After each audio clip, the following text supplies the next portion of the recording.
Et ce soir, Philippe David, la firme Vaccin Médicaments, arrêtez de nous faire peur. Avec vous pour en parler, Serge Rader, pharmacien, Bernard Cron, chirurgien. Philippe, c'est à vous. Je vous fais passer un contrôle antidopage juste après. Oh bon, préparez le matériel. On a peur du glyphosate, on a peur de la pollution, on a peur des conservateurs, on a peur des colorants. Tiens, c'est le grand retour à la grande peur de l'an 1000 et seul contre tous. Jusqu'à 19h, je le dis, vaccins, médicaments. Arrêtons de faire peur. Et maintenant, on nous fait peur avec les vaccins que la ministre de la Santé, Agnès Buzyn, voudrait imposer. On a à nouveau une grande peur, peut-être un scandale sanitaire avec le lévothyrox. Il y en a eu pas mal, on a parlé de la dépakine il y a quelques temps. Pourtant, je le dis et je le répète, seul contre tous, vaccins, médicaments, arrêtons de faire peur. Arrêtons de faire peur car cela a de mauvaises conséquences.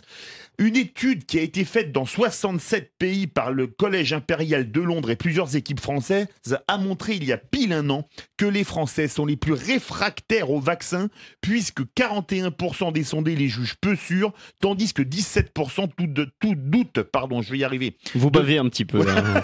C'est le contrôle. Voilà. De leur efficacité. Pire, 11,7% des sondés ne jugent pas la vaccination des enfants importante. Pourquoi, je le répète, seul contre tous, vaccins, médicaments, arrêtons de faire peur. Les vaccins ont sauvé des millions de vies et puis les médicaments aussi. Rappelons quand même que les Français sont les plus gros consommateurs de médicaments en Europe, voire même au monde, et que ce sont eux qui ont le plus de doutes envers ces mêmes médicaments. On se demande s'il ne faudrait pas donner quelques médicaments contre la schizophrénie à nos compatriotes. C'est pourquoi je le dis et je le répète, seul contre tous, vaccins, médicaments, arrêtons de faire peur. Et on va prendre tout de suite la réaction de Serge Rader. Un mot sur ce que défend Philippe ce soir. Est-ce que je suis pas un forcément de son avis. Serge Rader. Philippe est peut-être mal informé dans cette ambiance générale. Non, ça lui arrive jamais. De désinformation des autorités sanitaires. Moi, je regrette, je viens de sortir un livre avec 2 scientifiques. Alors, et je démontre... Stefano Montanari, Antonietta Gatti et vous, Serge Rader, ça s'appelle Vaccin, oui ou non, publié chez Talma Studio. Oui, et où on démontre que tous ces vaccins sont pollués de nanoparticules métalliques toxiques, qu'on nous explique, parce que c'est pas d'aujourd'hui, ça fait quelques années que ça dure. L'année dernière, on reçoit aussi une ATID où, dans plusieurs vaccins, il y a du glyphosate, entre autres excipients qui posent problème aussi dans les vaccins. Alors, et de l'aluminium. C'est la molécule du Roundup. Absolument, c'est l'ingrédient de l'herbicide Roundup et de centaines d'autres produits du genre. Alors ce matin, j'ai encore entendu la ministre Buzyn nous dire qu'il n'y a pas de problème avec l'aluminium. Je ne sais pas si elle connaît un petit peu, moi j'ai une formation de chimiste, mais l'aluminium qu'on injecte à un bébé de 4 mois, de 4 kilos, 4 ou 5 kilos avec le double vaccin Infanrix-Hexa et Prevnar, c'est 945 microgrammes d'aluminium qui sont injectés. Je vous rappelle, la norme dans les solutés à perfuser chez l'adulte, c'est 25 microgrammes par litre. D'ailleurs, hein, et on injecte ça chez un bébé. Donc, il est prouvé aujourd'hui que l'aluminium est un neurotoxique notoire. Il faut arrêter de dire des mensonges. Ça a été prouvé par plusieurs dizaines d'études maintenant.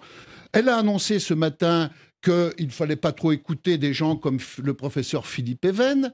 D'ailleurs, il a été radié, insiste-t-elle. Oui, c'est vrai, l'ordre l'a radié au 1er avril, mais au 1er avril de cette année. Mais il s'est auto-radié de lui-même, vu son âge et ne pratiquant plus, en septembre 2015. Donc, il faut arrêter de raconter tout et n'importe quoi.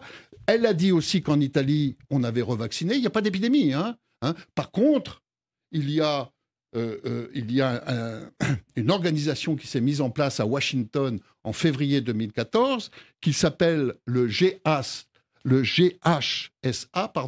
le Global Health Safety Agency, avec 10 pays pilotes. Aujourd'hui, ils sont 59. Et sous l'emprise globale pour la santé. Absolument. C'est les 11 plans, dont le 4e concerne la vaccination au niveau mondial. Donc, la Big Pharma a bien joué son lobbyisme. Et aujourd'hui, on y va. Donc, la première à y aller, puisqu'elle est membre pilote, il y a 10 pays pilotes. Aujourd'hui, ils sont 59. Donc, il y a le Canada, il y a les États-Unis, il y a le Chili pour les Amériques. Il y a la Finlande et l'Italie pour l'Europe. Il y a l'Arabie Saoudite, excusez du peu, et puis l'Inde et l'Indonésie avec le Kenya en Afrique. Voilà.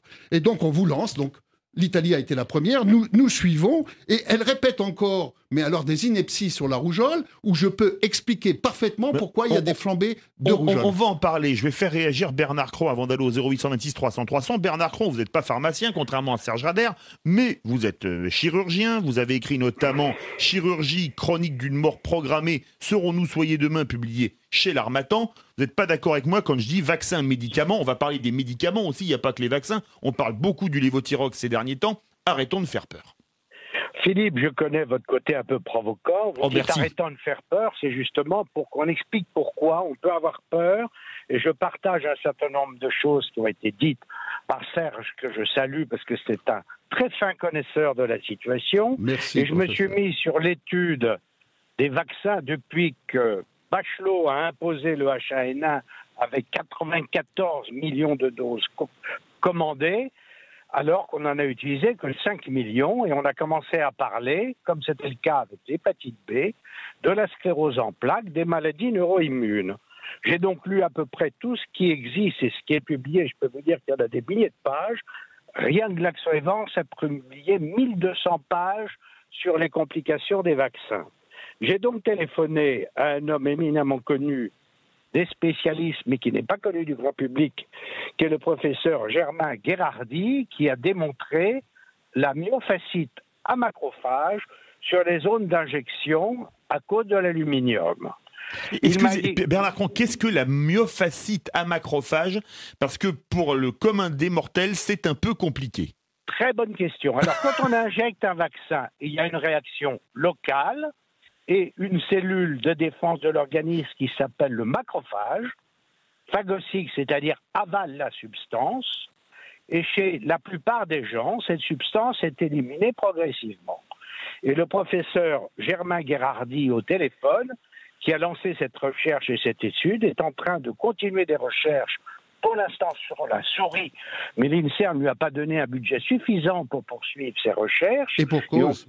Et on pourra parler après pourquoi. Il pense que chez une partie importante de la population, qu'il n'a pas encore chiffrée, pour des raisons génétiques, il y a une sensibilité particulière et que ces cellules de défense de l'organisme s'emballent, donnent un emballement immunitaire et peut être responsable de maladies dites auto-immunes. Donc je m'explique. Qu'est-ce qu'une maladie auto-immune? Eh bien, ce sont des maladies neurologiques, comme le Guillain-Barré, comme la sclérose en plaques, comme l'autisme, et un certain nombre de personnes se sont manifestées pour en parler, et les autorités dans l'état actuel disent ce ne sont que des coïncidences. Monsieur Cron, on va prendre la direction du standard de Sud Radio au 0826 300 300. Vous n'hésitez pas à nous appeler, c'est ce qu'a fait Emmanuel. Bonsoir. Bonsoir Emmanuel. Alors, je crois que vous avez pris du lévothyrox et vous vouliez partager votre expérience à ce sujet. Oui, alors en fait, je prends du lévothyrox depuis pas mal de temps et j'ai pris il y a 2 mois le nouveau lévothyrox. Je ne l'ai pas pris volontairement, en fait, la pharmacienne me l'a donné. Et donc, c'est la même dose, mais effectivement, le médicament, j'ai trouvé que le médicament agissait différemment. C'est-à-dire ? Alors, c'est-à-dire qu'en fait, je suis passée d'un stade où le lévothyrox agissait normalement à un stade où, comme si j'avais eu une surdose de lévothyrox. C'est-à-dire qu'en fait, pour 100 mg, j'avais l'impression d'avoir pris une surdose. Ça me donnait tous les signes de l'hyperthyroïdie. D'accord. Voilà, ça m'a donné les signes pendant un mois. Oui. Par contre, après, ça s'est calmé. En fait, là, maintenant, ça fait 2 mois.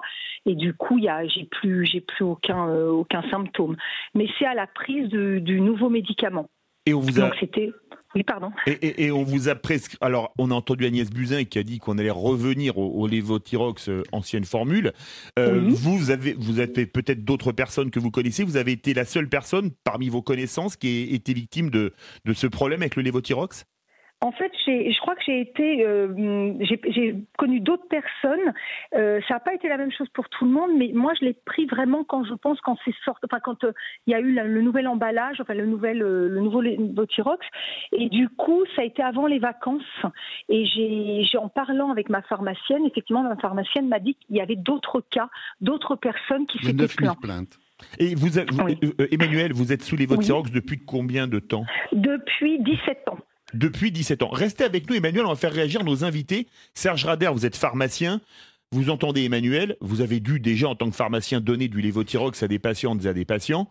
Qu'est-ce que vous voulez lui répondre? Eh bien écoutez, que c'est encore une fois un problème franco-français, mais dans le sens inverse. Effectivement, l'Agence du médicament a demandé de changer un excipient, qui était le lactose. Il y en avait très peu, 65 mg, ce qui ne perturbe pas ni les diabétiques, ni à cette dose-là, qu'on considère. Et on l'a remplacé par deux autres produits qui sont le mannitol et l'acide citrique anhydre. Bien. Et il y a apparemment un problème de pharmacocinétique. Donc pourquoi les autorités... C'est quoi la pharmacocinétique? C'est le devenir du médicament une fois que vous l'avez dans le corps.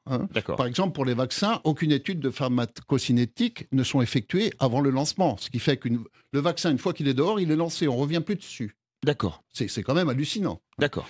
Donc là... Et puis alors, moi j'étais étonné, je me suis renseigné, j'ai appelé tous mes confrères à l'étranger, en Italie, en Suisse, en Allemagne, en Belgique, en Espagne, et c'est toujours lancé une formule qui accourt sous le nom de Euthyrox. Alors avec un Y, avec un H, en fonction des pays. Et il n'y a pas de problème. Donc les autorités ont fait beaucoup de zèle dans ce cas-là, à moins qu'il y ait des choses cachées que là, il n'est pas de mon ressort. C'est ce qu'a dit l'actrice Annie Dupéret dans un coup de gueule il y a quelques jours. Absolument. Mais enfin, sachez qu'il y a quand même... Agnès Buzyn a répondu qu'il n'y avait rien de caché aujourd'hui. Oui, enfin, Agnès Buzyn a beaucoup à cacher. Il n'y a qu'à regarder sa liste de liens d'intérêt sur sa fiche personnelle. Vous savez, les ministres de la Santé qui succèdent depuis des années, ils sont placés par l'industrie pharmaceutique. C'est comme les présidents de toutes les institutions sanitaires. Ils ne sont pas recrutés sur CV. Ils sont nommés. Et le nouveau Martin vient d'être renommé à l'Agence du médicament le 8 août dernier. Par contre, des gens qui seraient peut-être mieux placés à certains rôles, eux, n'y ont pas accès. Mais sur le lévothyrox? Alors, sur le lévothyrox, c'est un problème franco-français, vous dites. Et on vous annonce ce matin qu'il faut encore 15 jours. Je regrette. Les deux grossistes principaux français, Alliance Unichem et OCPGE, sont des grossistes européens. En 48 heures, ils peuvent approvisionner toutes les pharmacies. Donc ça peut être fait immédiatement. On a déjà perdu plusieurs semaines et des dizaines de milliers de victimes en souffrent. Donc ça suffit. Maintenant, on demande que les autorités agissent dans le sens de l'intérêt de la santé publique et de la population. Bernard Cron, Emmanuel, restez avec nous. Vous avez entendu Emmanuel qui a parlé de ses problèmes avec le lévothyrox. Qu'est-ce que vous voudriez lui dire? Eh bien, je voudrais lui dire que pour les traitements pour les hormones, puisque la thyroïde, c'est un traitement hormonal, pour l'hypertension artérielle, pour les problèmes cardiaques, pour les problèmes de diabète, il faut utiliser le médicament Princeps sans aucun changement, c'est-à-dire pas un générique. Le médicament original, Princeps. Il n'y en a pas. Le médicament original. Or, le problème que nous avons actuellement... Oui. Alors juste, Monsieur Cron, je vous coupe un instant, puisqu'on vient d'apprendre un instant que la justice ouvrait une enquête qui vient d'être confiée au tribunal de Marseille au sujet du lévothyrox. Plus de 270 000 personnes ont signé une pétition au sujet des effets secondaires du médicament. Alors, si on modifie un excipient, on modifie l'efficacité du médicament. Il semblerait qu'il y ait des phénomènes allergiques avec les nouveaux excipients. Je ne suis pas capable de répondre. Mais par contre, il y a un médicament qui est plus stable et qui semble plus efficace, d'où les signes d'hyperthyroïdie qu'a présenté cette malade pour une dose qui semblait identique. Mais je voudrais revenir sur le vaccin.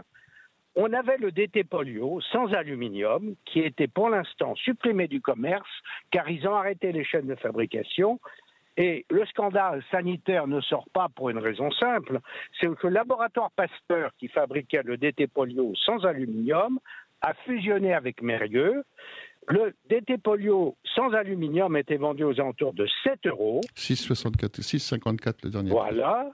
Et Mérieux a sorti l'Exa qui comprend 6 vaccins, dont l'hépatite B, et je voudrais en parler un petit peu. On va en parler. On va en autour de 40 €. On va en parler après parce qu'on va devoir faire une pause. Emmanuel, vous êtes toujours avec nous? Tout à fait. Oui. Vous avez entendu Bernard Cron, vous avez entendu Serge Rader. Vous voulez ajouter quelque chose brièvement? Non, la seule chose, je trouve qu'effectivement, à partir du moment où ça a changé, on aurait dû être prévenu. Oui. Et c'est vrai que moi, j'ai été prévenue par ma pharmacienne. Mais ça n'aurait pas changé le problème. Oui, mais au moins j'aurais peut-être pu demander. Emmanuel, vous allez rester avec nous. On est toujours avec Emmanuel et on a un autre appel également, Frédéric, qui nous appelle des Bouches-du-Rhône pour le lévothyrox. Bonsoir Frédéric. Bonsoir. Vous avez eu des soucis avec le lévothyrox également? Oui, moi je prends les Votirox puisque j'ai été opérée de la thyroïde, j'ai une paralysie récurrentielle, j'ai des nodules et pour freiner, donc depuis 1999, je prends les Votirox. J'ai toujours pris donc l'ancien médicament, mais pas le générique. Hein. De toute façon, le générique n'existait plus puisqu'il y avait à l'intérieur quelque chose. Ils l'ont même stoppé puisqu'il y avait des soucis, il y avait des problèmes. Et en début d'année, donc, j'ai eu par la pharmacie le nouveau produit. D'accord. Je dis mais pourquoi bref, voilà. Bon, mais ça m'a pas interpellée. Et j'ai commencé, au bout de 2 jours, donc j'ai pris ce médicament. J'ai eu des maux de tête, mais je pensais pas à l'Evotirox.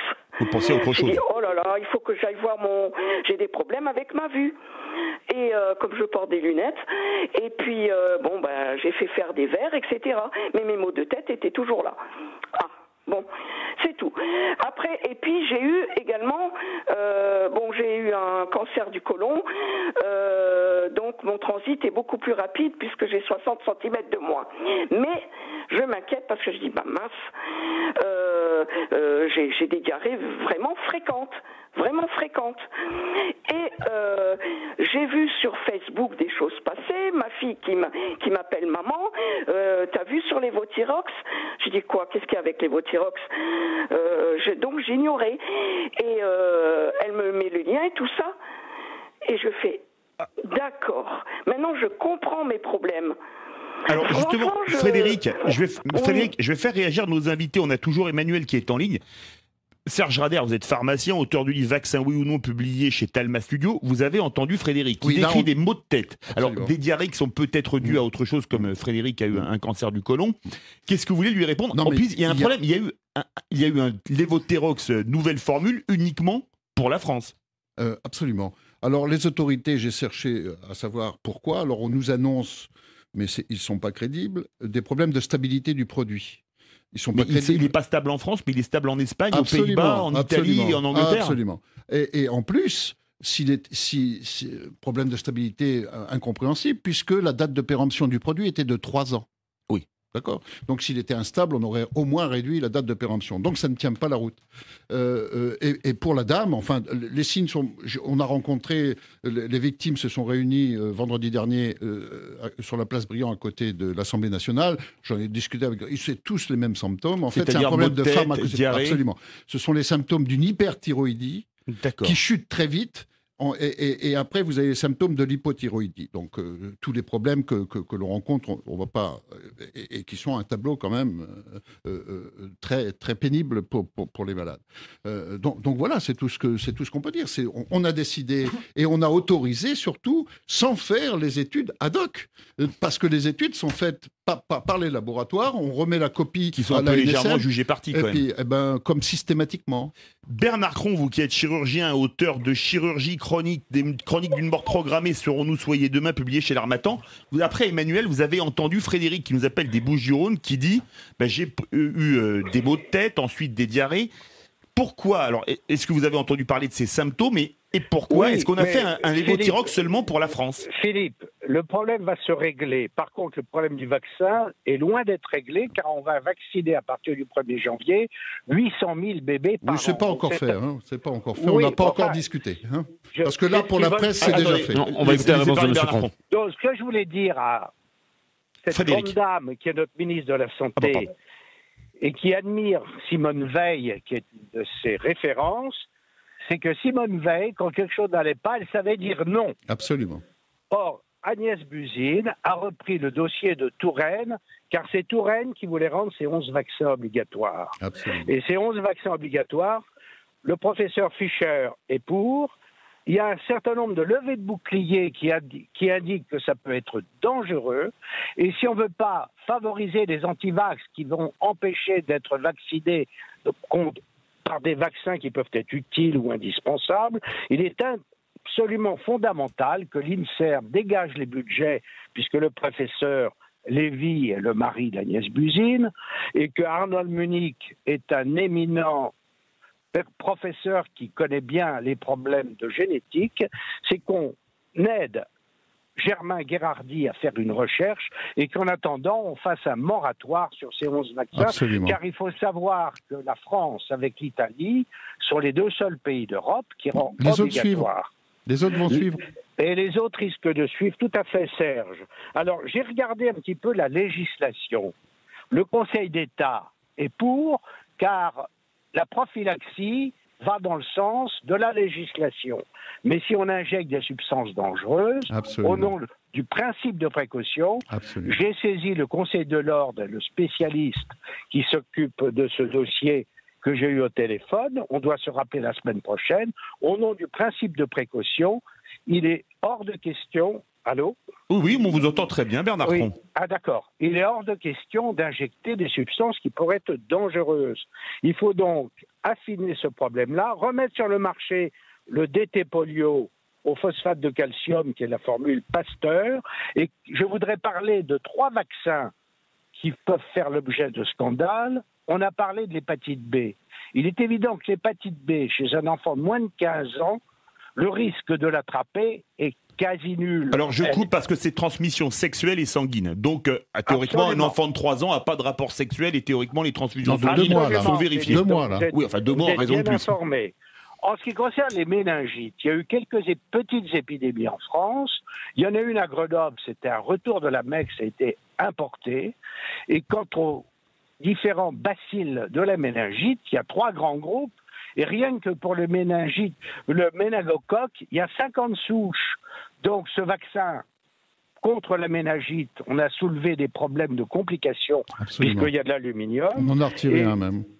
Voilà, et Serge Rader, qui est beaucoup mieux au courant que moi sur le détail pharmaceutique de tous ces problèmes-là.